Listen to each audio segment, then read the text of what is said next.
Assalamualaikum warahmatullahi wabarakatuh. Waalaikumsalam warahmatullahi wabarakatuh. Alhamdulillah sholat amma ba'd. Alhamdulillah kita mulai ngaji lagi taklim setelah kita lebaran ya, libur lebaran kita mulai ngaji lagi, mulai sekolah lagi, mulai belajar lagi. Maka kita harus niatin belajarnya karena Allah Subhanahu wa ta'ala. Enggak boleh kita belajar, ngaji ataupun sholat bahkan tidak boleh niat karena selain Allah. Kenapa? Karena kalau kita niat karena Allah, maka kita akan mendapatkan kemanfaatan, kemaslahatan dunia dan akhirat. Tapi kalau kita niatnya bukan karena Allah, maka kita udah jelas tidak ikhlas dan tidak mendapatkan kemanfaatan, kemaslahatan dunia dan akhirat. Jadi penting bahwa kita niatnya harus karena Allah Subhanahu wa ta'ala.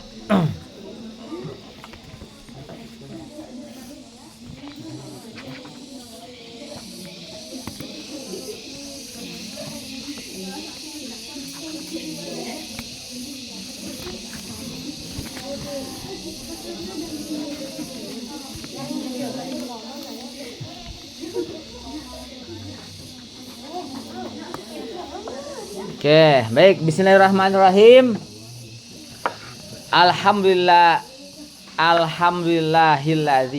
Bismillahirrahmanirrahim.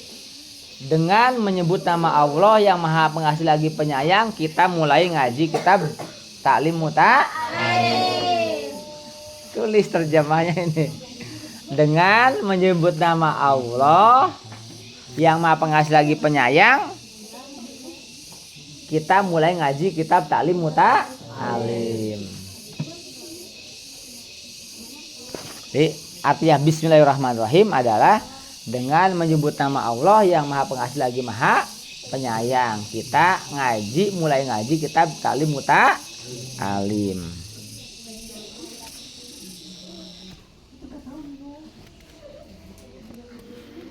Alhamdulillahilladzi faddala bani Adam bil ilmi wal amal ala jamil alam. Alam itu bukan alim, jangan salah baca. Kalau alim orang yang berilmu. Kalau alam adalah selain Allah. Alam itu ada gunung, ada manusia, ada hewan. Pokoknya selain Allah namanya alam. Maka kalau kalian membacanya salah, tulisannya sama ya, ain ada lamnya, ada alifnya ya, lam mim, alam. Kalau kalian bacanya alam, itu adalah sesuatu selain Allah. Kalau alim adalah orang yang berilmu. Nah, inilah antiknya tulisan Arab atau bahasa Arab. Walaupun tulisannya sama, bisa jadi harokatnya salah ucap atau beda harokat, maka artinya beda. Ini kan alhamdulillahilladzi faddala bani Adam bil ilmi wal amal ala jamil alam. Ini artinya sekarang segala puji bagi Allah yang telah memuliakan. Segala puji bagi Allah. Puji ada berapa? Ada 4. Puji Khaliq ala Khaliq. Allah memuji pada Allah sendiri, namanya puji Khaliq ala Khaliq. Yang kedua, puji Khaliq ala Hudus, memujinya Allah pada makhluk. Katakan Allah memuji Mang Farid. Wah, Allah ini Mang Farid orangnya, hambaku ini yang soleh, yang rajin. Allah memuji, namanya puji Khaliq ala Hudus. Allah memuji pada makhluknya, namanya puji Khaliq ala Hudus. Yang ketiga, puji Hudus ala Khaliq, memujinya makhluk pada Allah. Katakan kita habis dapat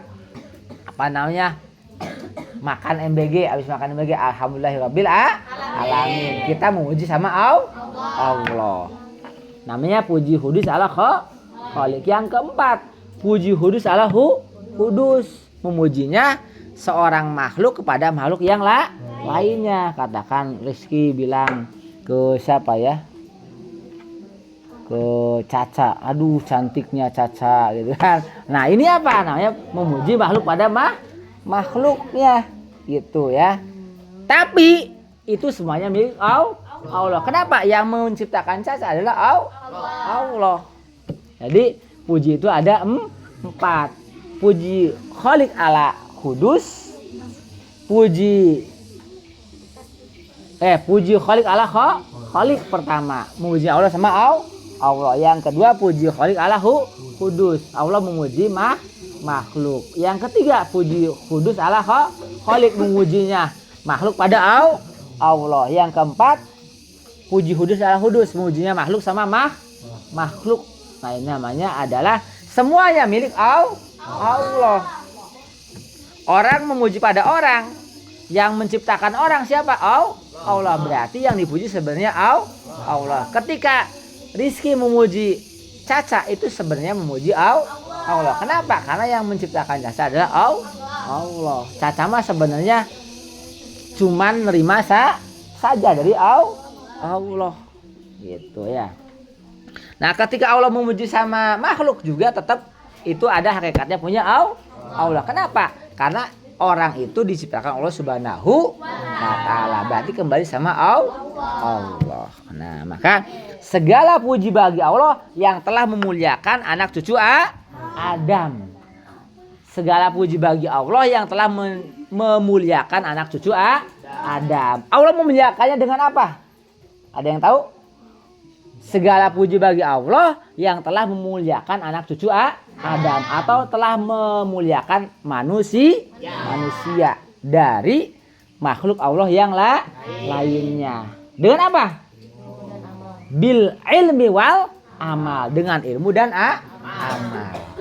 Mengalahkan ala jamil alam, yang mengalahkan semua makhluk Allah. Jadi manusia itu mulia, dimuliakan oleh Allah, mengalahkan semua makhluk Allah yang lainnya.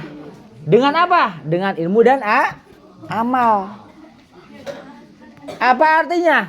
Seseorang pengen mulia atau dimuliakan Allah atau dimuliakan semua makhluk Allah, itu harus punya ilmu.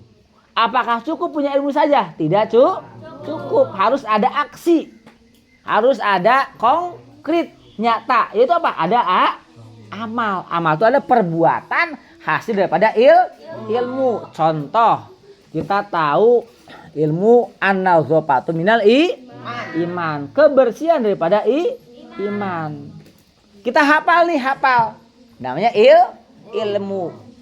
Nah, udah hafal, kita ada sampah, kita beresin ke tong sampah. Kita bersihin kelas kita, halaman kelas kita, ruangan kelas kita, rumah kita, kamar kita. Nah itu namanya adalah amal. Berarti praktek daripada ilmu. Nah ketika seseorang punya ilmu dan diamalkan ilmunya oleh Allah, pasti akan dimuliakan orang tersebut.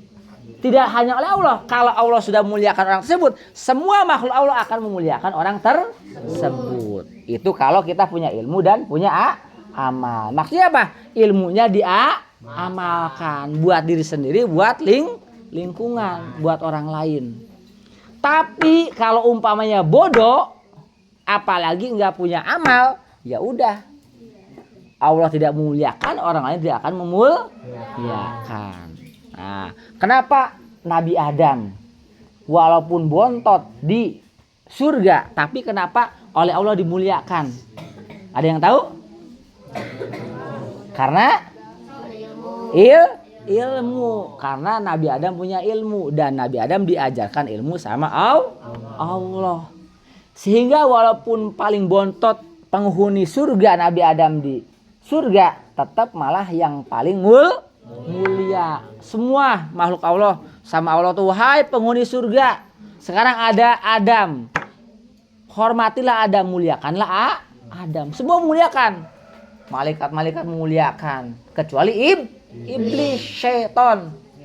Ya, setan, iblis itu nggak mau hormat. Kenapa? Dia sombong. Dia merasa diciptakan oleh Allah dari api, Adam dari tanah. Menurut setan, menurut iblis, api lebih mulia daripada tanah. Maka oleh Allah, iblis itu suruh keluar daripada surga. Kata Allah, "Hai iblis, keluar kamu dari surga.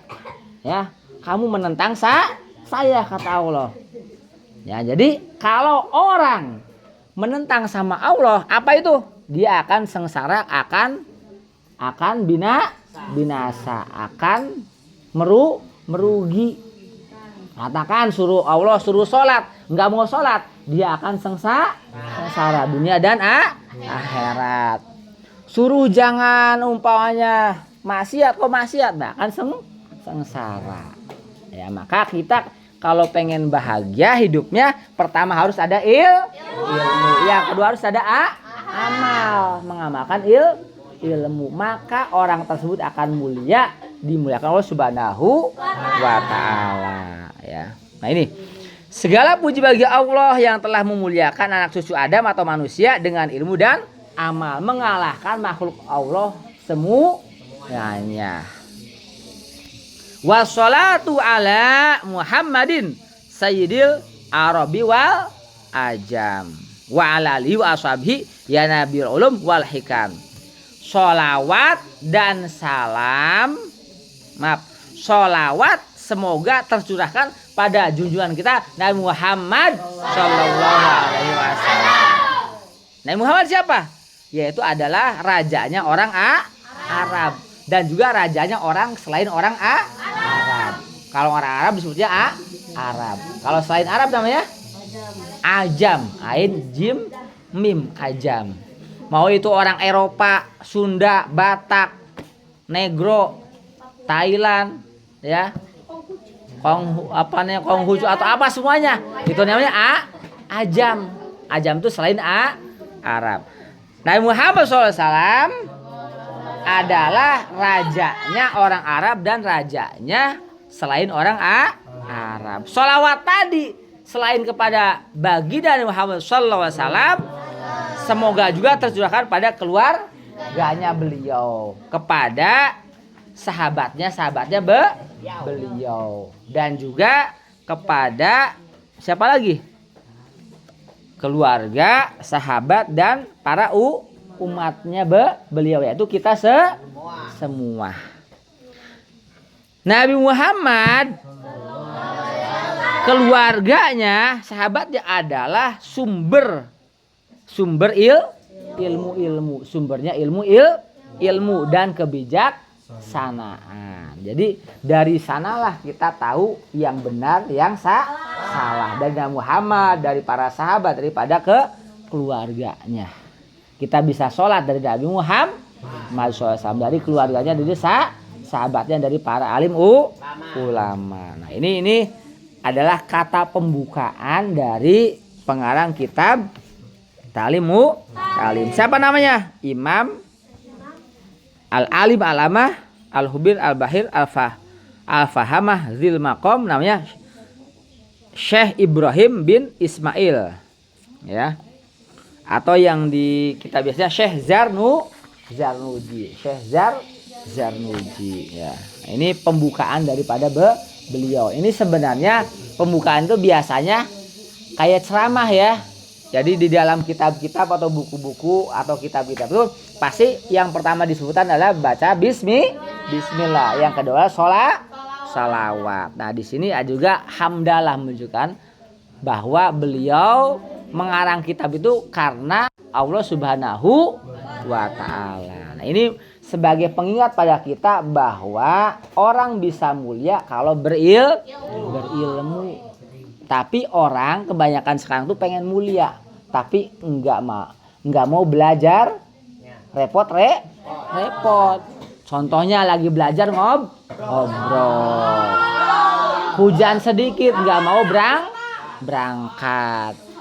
Panas sedikit enggak mau berangkat. Gimana mau punya ilmu? Gimana mau punya amal? Gimana mau mulia? Ya. Anaknya raja, anaknya kiai, anaknya pejabat, kalau nggak punya ilmu, dia nggak mungkin mulia. Anaknya petani, anaknya buruh, anaknya tukang ojek mau belajar, punya amal pasti mulia. Contohnya banyak ya. Ada contohnya seorang raja, anaknya nggak mau belajar, maka dia nggak akan jadi raja. Tapi ada orang biasa mau belajar, mau beramal, maka jadi raja. Ada anaknya kiai nggak mau ngaji, nggak mau sekolah, nggak mau belajar, dia akan bodoh, nggak jadi apa-apa. Tapi bukan anaknya siapa-siapa, mau ngaji, mau sekolah, mau belajar, maka jadilah kiai, jadilah ulama. Ya, maka kemuliaan itu bukan karena keturunan. Kemuliaan karena mau belajar. Pertama punya ilmu, yang kedua punya akhlak, punya amal yang baik. Coba di sini siapa yang mau dimuliakan Allah, Cung? Syaratnya apa kalau pengen mulia? Syaratnya apa? Syaratnya apa kalau pengen mulia? Berilmu dan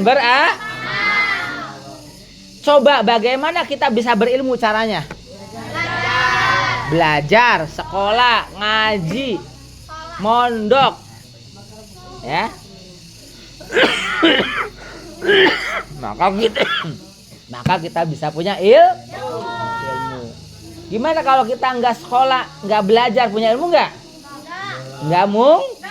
Nggak mungkin.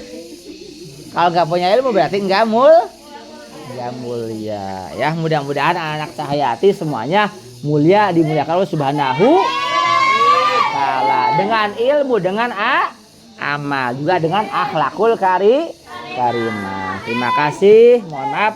Assalamualaikum warahmatullahi wabarakatuh.